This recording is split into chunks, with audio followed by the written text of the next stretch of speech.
누가복음 12장 1절부터 12절까지 한 절씩 교독하시겠습니다. 그동안에 무리 수만 명이 모여 서로 밟힐 만큼 되었더니 예수께서 먼저 제자들에게 말씀하여 가라사대 바리새인들의 누룩 곧 외식을 주의하라. 감추인 것이 드러나지 않을 것이 없고 숨은 것이 알려지지 않을 것이 없나니 이러므로 너희가 어두운 데서 말한 모든 것이 광명한 데서 들리고 너희가 골방에서 귀에 대고 말한 것이 집 위에서 전파되리라. 내가 내 친구 너희에게 말하노니 몸을 죽이고 그 후에는 능히 더 못하는 자들을 두려워하지 말라. 마땅히 두려워할 자를 내가 너희에게 보이리니 곧 죽인 후에 또한 지옥에 던져넣는 권세 있는 그를 두려워하라. 내가 참으로 너희에게 이르노니 그를 두려워하라. 참새 5이 아사리온 2에 팔리는 것이 아니냐. 그러나 하나님 앞에서는 그 하나라도 잊어버리시는 바 되지 아니하는도다.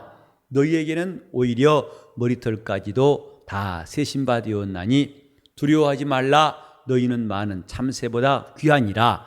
내가 또한 너희에게 말하노니 누구든지 사람 앞에서 나를 시인하면 인자도 하나님의 사자들 앞에서 저를 시인할 것이요 사람 앞에서 나를 부인하는 자는 하나님의 사자들 앞에서 부인함을 받으리라. 누구든지 말로 인자를 거역하면 사하심을 받으려니와 성령을 모독하는 자는 사하심을 받지 못하리라. 사람이 너희를 회당과 정사 잡은 이와 권세 있는 이 앞에 끌고 가거든 어떻게 무엇으로 대답하며 무엇으로 말할 것을 염려치 말라. 마땅히 할 말을 성령이 곧 그때 너희에게 가르치시리라 하시니라.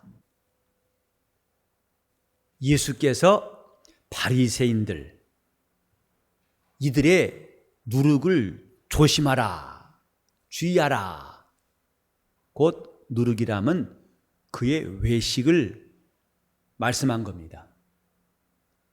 성경에 주님과 바리새인의 갈등이 참 여러 번 많이 나오는데 왜 그럴까?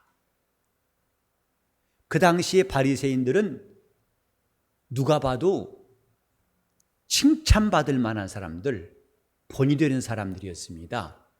적어도 이스라엘 땅에 유대인 가운데에서 바리새인보다도 훌륭한 신앙인은 찾을 수가 없다는 것이 그 당시에 누구나 다 알고 있는 바예요.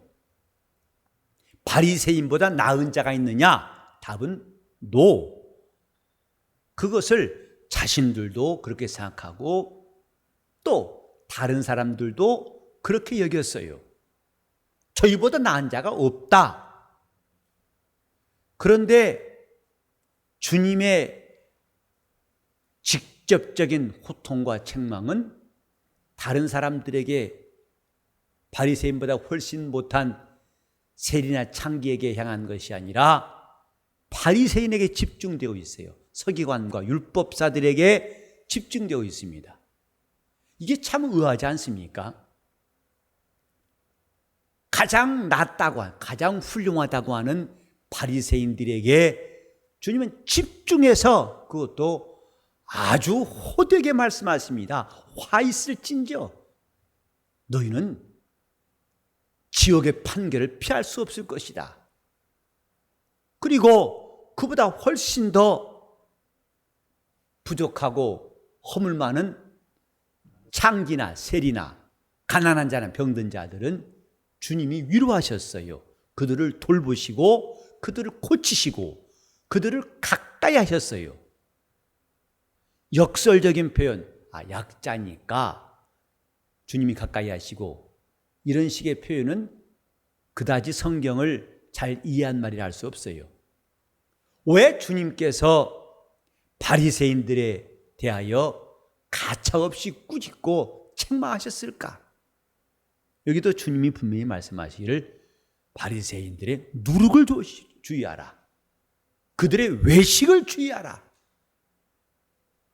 그들이 외식하고 있다고 말씀한 이는 예수밖에 없습니다.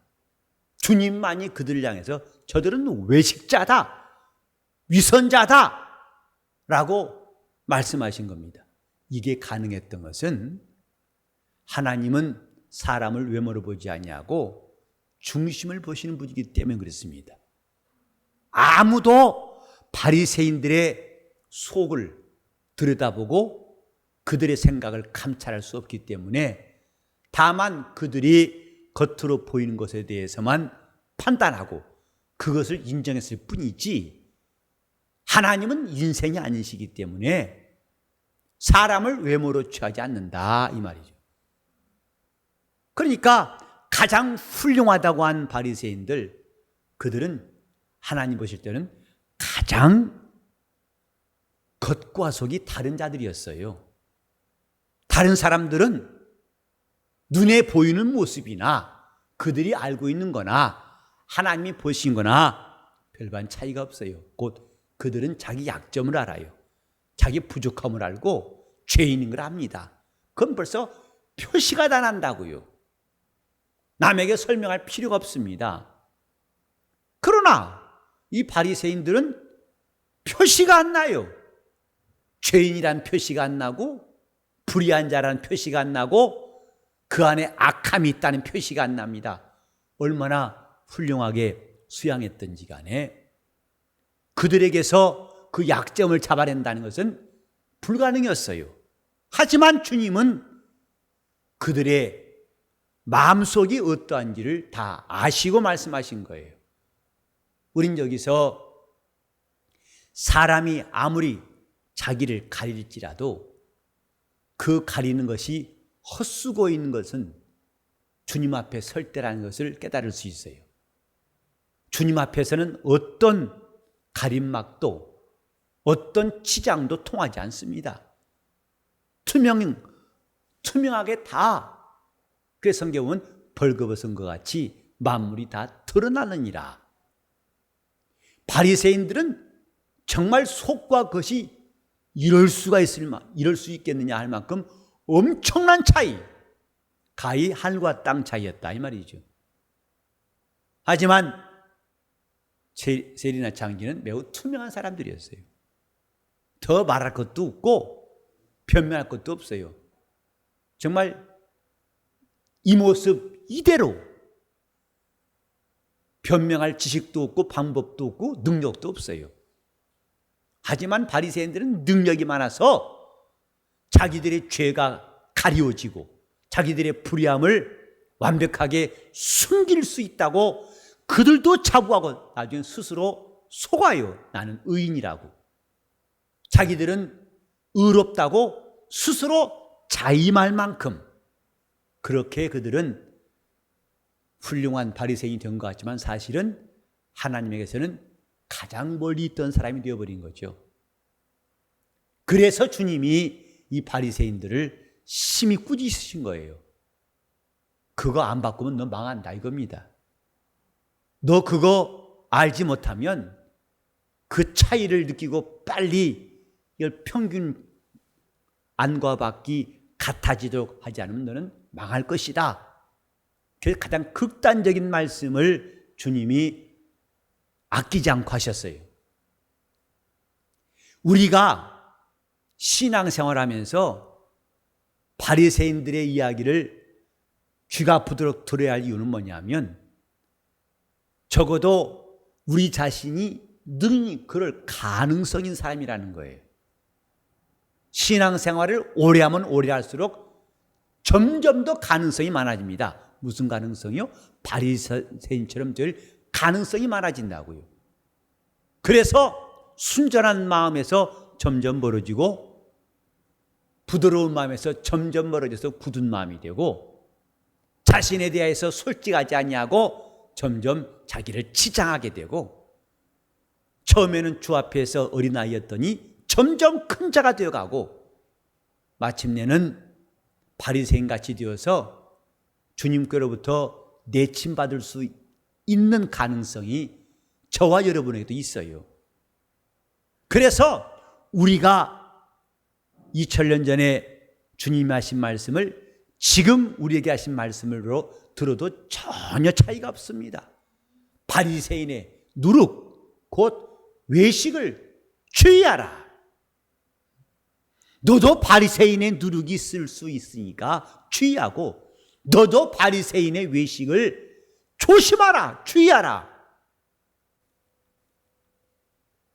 바리새인의 외식이 뭘까요?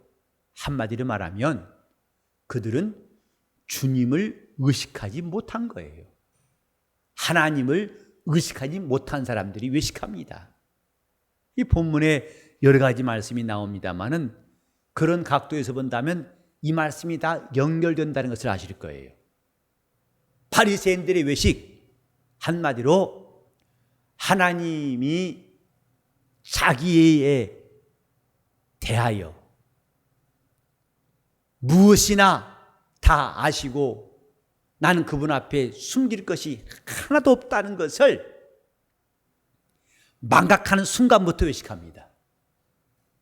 여기도 보면은 감추인 것이 드러나지 않을 것이 없고 저들이 외식하지만은 자기를 잘 감싸고 숨기지만은 아무리 잘 감싼들 완전 범죄라는 것이 있을 수가 없다. 혹시 세상에서는 가능할 수 있어요.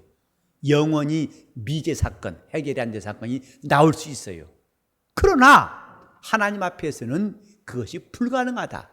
감추인 것이 드러나지 않을 것이 없고 숨은 것이 알려지지 않을 것이 없다. 누구 앞에서? 하나님 앞에서라 이 말이죠. 하나님의 시선 앞에서는 어떤 것도 숨은 것이 알려지지 않을 것이 없다. 다 알려진다. 다 드러난다. 그래서 너희가 어두운 데서 말하는 모든 것이 광야한 데서 들릴 것이고 또 골방에서 귀에다 소근소근되게 말한 것이 집 위에서 마이크 대고 전파한 것처럼 될 것이다. 이것은 비록 이 땅에서는 그 사람과 나만 아는 일이 합시다. 그래서 이 땅에는 소근소근 말했어요. 그러나 그날에는 마이크 대왕, 확성기 대왕처럼 큰 소리로 들릴 때가 반드시 온다 이 말이죠. 이런 것들이 다 드러날 때가 온다고 성경은 말씀했어요. 하나님 말씀은 살았고 운동력이 있어 좌우의 날선 어떤 것보다 예리하여 혼과 및 관절과 골수를 찔러 쪼개기까지 하고 만물이 그 앞에서 벌거벗은 것 같이 다 드러나나니 라고 히브리서 4장 12절과 13절에 말씀했습니다. 이 사실을 안다면 정말 두려워할 자가 누군지 알아야 할 것이다. 그래서 4절부터 보면은 내가 내 친구 너에게 말하노니 몸을 죽이고 그 후에는 능히 더 못하는 자들을 두려워하지 말라. 내가 마땅히 두려워할 자를 보일 텐데 곧 죽인 후에 또한 지옥에 던져 넣는 권세 있는 그를 두려워하라. 한 번 더 강조하십니다. 내가 참으로 너희에게 이르노니 그를 두려워하라. 외식은 그를 의식하지 않는 거예요. 그러니 그를 의식하지 않으니 두려워할 리가 없죠. 그리고 그분의 능력을 무시하니까 자기가 숨겨놓은 것이 끝까지 비밀이 될 거라고 생각하지요. 우리는 하나님 앞에 비밀을 두지 않기로 결심하고 그분의 은혜로 사는 사람들이에요. 회개는 그분 앞에서 비밀을 두지 않는 겁니다. 혹시 내가 사람들에게는 밝힐 수 없는 일도 그분 앞에서는 낱낱이 다 회개하는 것은 그분에게는 그분 앞에서는 비밀이라는 것이 존재할 수 없기 때문이에요. 그분을 두려워하라. 네가 귀에 대고 말한 것도 지붕 위에서 소리치며 말한 것처럼 다 전파되는 누구 앞에서? 그분 앞에서는 그렇다 이 말이죠. 사람끼리는 소소한 말했을지라도. 그래서 왜 강아지들이 귀가 밝다고 그러죠? 조심조심해도 금방 알아채고 움직입니다. 나는 조용히 했어요. 그러나 그 강아지의 귀는 내 귀보다 훨씬 청력이 좋아서 작은 소리도 크게 들어요. 하나님은 인간이 아무리 작은 소리 한다 하더라도 큰 소리 들을 수 있어요. 그러니까 우리가 주님 앞에서 그분을 두려워하는 것이 얼마나 당연한가. 심지어는 작은 소리가 아니라 마음으로 말한 것도 들으신다고 그랬어요. 그래 마태복음 9장 보면은 중풍병자를 주님이 고치실 때 소자야 안심하라 네 죄 사함 받았느니라. 그때 바리새인들이 속으로 마음으로 성경에 보면 마음속으로 이르되 그랬어요. 그러니 귓속말도 아닙니다. 저가 참남하구나. 어찌 제가 죄를 산다느냐. 그때 주님 말씀하셨어요. 내가 어찌하여 마음으로 악한 생각하느냐 하고 주님이 그 말씀을 그 말을 듣고 바로 속으로 안 맞을지라도 들으시고 그를 꾸짖었어요. 이런 분 두렵지 않습니까? 요새 몰래카메라라는 거 참 무섭습니다. 나는 몰래인데 카메라는 몰래가 아니에요. 다 봤다는 거죠. 그래 그걸로 찍어놓은 것 때문에 신세 망칩니다. 한순간에 명예가 무너지죠. 자기는 은밀히 했는데 카메라는 선명하게 다 기록하고 있고 자기는 작게 말했는데 카메라의 소리는 크게 들려서 움직일 수 없는 증거를 만들어놔요.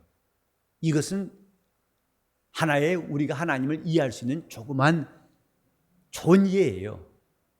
이렇게 소리를 크게 들으신 분, 분명히 아신 분이 저 카메라를 못 잡아도 이걸 다 아신 분이 계시는구나. 성경에도 내가 산을 향해 눈을 들리라. 나의 도움이 어디서 올꼬.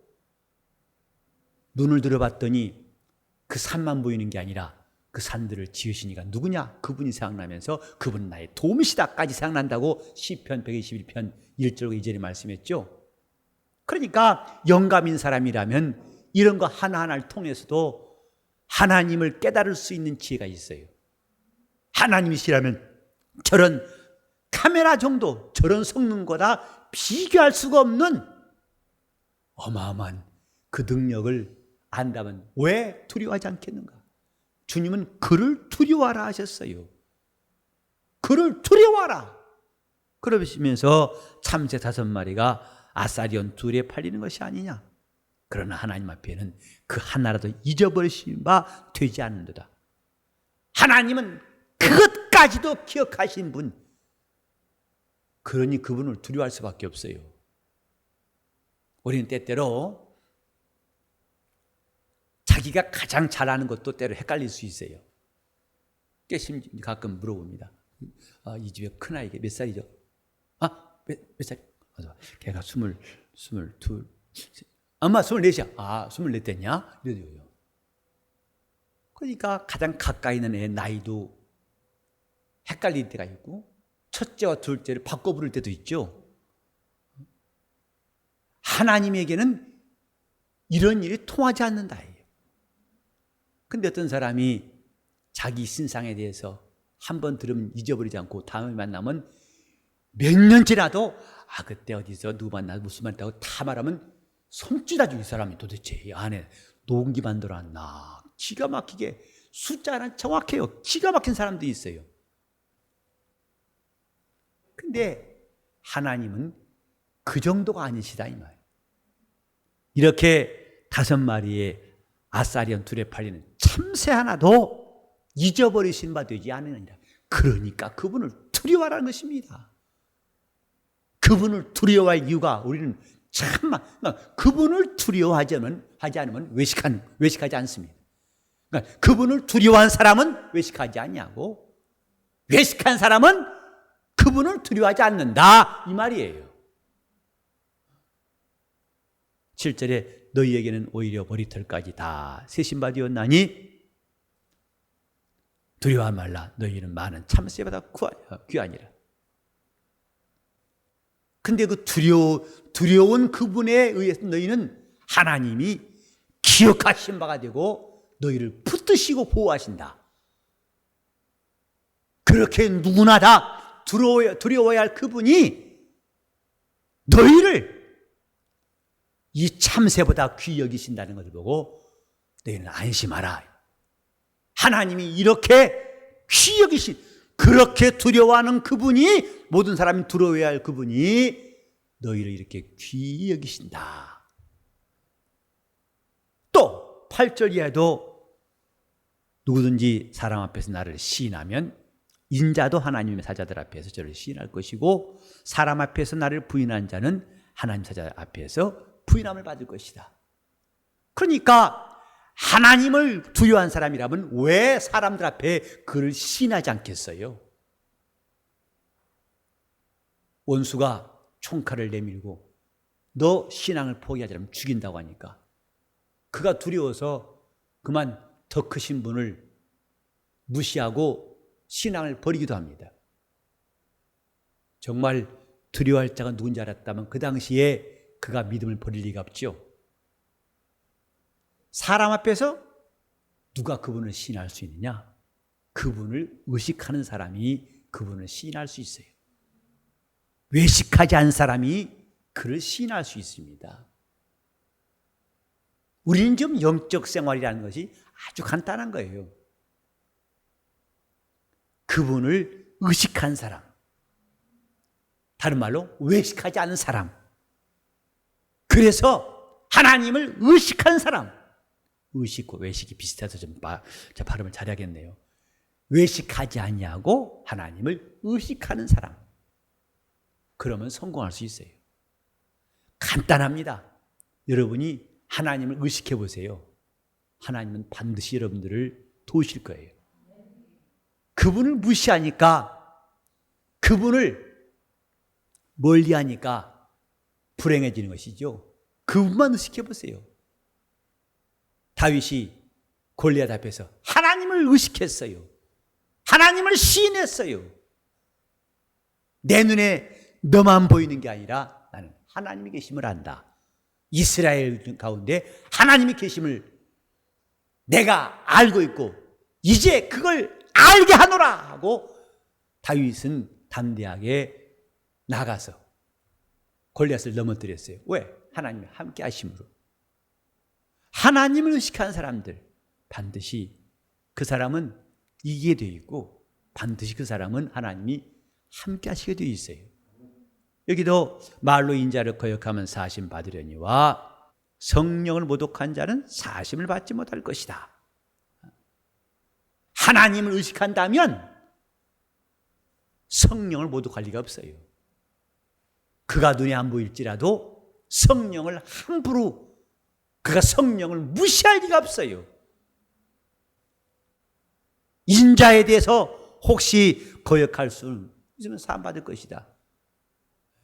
그러나 성령을 모독한 자는 사심받지 못할 것이다. 외식한 사람들은 결국은 성령까지도 모독할 수밖에 없어요. 또 사람들이 너희를 회당과 정사자분이와 권세 있는 이 앞에 끌고 가거든 이때 얼마나 두렵겠어요. 얼마나 불안하겠어요. 얼마나 어쩔 줄 모르고 당황하지 않겠습니까? 그때 어떻게 무엇으로 대답하며 무엇으로 말할 것을 염려치 말라. 왜? 그때 그분을 의식하라. 마땅히 할 말을 성령이 곧 그때 너희에게 가르치실 것이다. 여러분이 지금 함께 읽은 이 12절이 전부 다 외식하지 말라, 그분을 의식하라, 이걸로 집약할 수 있는 말씀들이에요. 하나님을 의식한 사람은 두려워하지 않습니다. 외식한 사람은 하나님을 멀리한 사람이고 그들은 하나님보다도 사람을 더 두려워한 어리석은 자들입니다. 지금 우리 믿음의 담력이 어디 있는가? 비록 눈에 보이지 아니하시나 하나님이 살아계신 것에 대해서 우리가 분명히 의식하고 있어요. 인식 정도가 아니라 의식하고 있어요. 인식은 그냥 머리로 아는 것이지만은 의식은 느끼는 겁니다. 인식할 뿐만 아니라 의식하고 있어요. 그때 담대함이 있는 겁니다. 그때 확신이 있고 그때 우리는 신앙의 사람으로 설 수가 있어요. 우리는 때때로 우리 마음이 무너지고 원수가 시험함으로써 온통 혼란스럽고 신앙인의 이 페이스를 놓쳐버릴 때가 많아요. 그때 예배 나오기도 싫고 기도할 탐욕도 없고 신앙생활하고 싶은 의욕이 없어요. 정말 내가 바닥을 치는구나 라고 느낄 때가 우리 삶에는 있어요. 자, 우린 그때에 더 이상 내려가지 않는 기초가 뭐냐? 나는 하나님이 살아계심을 믿는 사람이고, 그래서 나는 그분에 의해서 사는 사람이다. 내 힘이 부족하고 내 열심이 부족하고 내 노력이 부족할지라도 내 의의가 부족할지라도 나는 처음부터 그분의 것으로 사는 사람이다. 그러니 내가 부족한 것에 대해서 누가 그것을 비난하고 조롱할지라도 그건 아무 개의치 말아야 한다. 이미 죽은 사람 찔러봤자 시체가 아프다고 합니까? 괴롭다고 합니까? 시체가 덥다고 하겠어요? 이것은 이미 내가 산 것이 아니요 내 안에 그리스도가 사신 것이니, 나는 그분의 것으로 사는 사람이니, 그분이 살리시면 살고, 그분이 가게 하시니까 가고, 그분이 입히시니까 입고, 그분이 하게 하시니까 하고, 그분이 또 무엇이나 열어주시니까 다 할 수 있고, 그분의 것으로 산다고 하는 이 기초, 더 이상 내려갈 수 없는 기초가 있을 때 우리는 다시금 올라올 수 있어요. 더 이상 내려갈 수 없는 그 마지막 한계, 나는 내가 산 것이 내가 아니고 내 안에 그리스도가 사신 것이다. 이건 하나님을 의식한 사람들의 기초 실력이에요. 그분을 의식한 사람들만 가질 수 있는 담대함이에요. 그래, 나 이렇게 형편없다. 그래, 나 이렇게 늘 넘어진다. 그러나 내가 내 의로 살았다면 나는 형편없는 자이지만은 나는 하나님의 의로 사는 사람이고, 하나님이 나와 함께 하셔서 내게 힘 주시고 그분이 나를 강하게 하신 것이 내 고백이다. 주여, 내가 오늘도 다시 주의 은혜로 일어서게 도와주옵소서 하고 벌떡 일어서는 것이다, 이 말이죠. 외식하지 말라는 이 주님의 교훈을 우리는 잘 들어야 됩니다. 어느 순간부터 우리가 외식할 때에 자기 의가 드러날 때에 그때부터는 하나님을 두려워하지 않아요. 그러니까 교회 다니면서도 남한테 나쁜 짓을 하고도 담대하고, 그러나 그건 담대한 게 아니라 하나님을 의식하고 있지 않은 매우 위험한 상태라는 것을 기억해야 돼요. 죄를 짓고도 회개치 않는 것은 매우 위험한 겁니다. 왜 위험하냐면 그가 하나님을 의식하지 않고, 그러니 그 다음에 어떤 일이 그에게 생기는지는 아무도 알 수 없어요. 자, 외식하지 말라 그러면 하나님을 의식하라 이렇게 하세요. 외식하지 말라, 하나님을 의식하라. 우리가 영적 생활을 이렇게 하면은 하나님이 참으로 기뻐하실 겁니다. 우리 교회가 이렇게 영적 생활하면 영혼은 살아나게 되어 있어요. 영혼은 움직이게 되어 있어요. 영혼은 주님께로 나가게 되어 있어요. 지금 이렇게 복음서 볼 때마다 바리새인이 예수님과 충돌한 사건을 많이 보게 되는데, 우리는 오늘 이렇게 많이 이런 사건들이 나온 것이 아주 중요한 메시지라는 것을 깨달으셨을 것입니다. 아, 이게 남의 일이 아니구나. 나도 능히 이런 사람이 될 수가 있구나.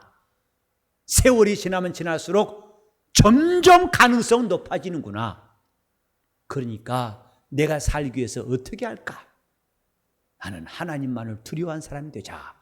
하나님이 살아계시고 그분은 우리 머리털까지도 다 세신받고, 그분은 몸은 죽여도 그 영혼까지도 죽일 수 없는 그런 자와는 비교가 안 되고, 능히 그 몸만 죽일 뿐만 아니라 영혼까지도 지옥불에 던지시는 분이시다. 하나님이 나의 구원이시라는 사실이 우리 신앙의 기초가 되어야 됩니다. 내가 그분에 의해 산다는 것이 우리의 고백이 되어야 합니다.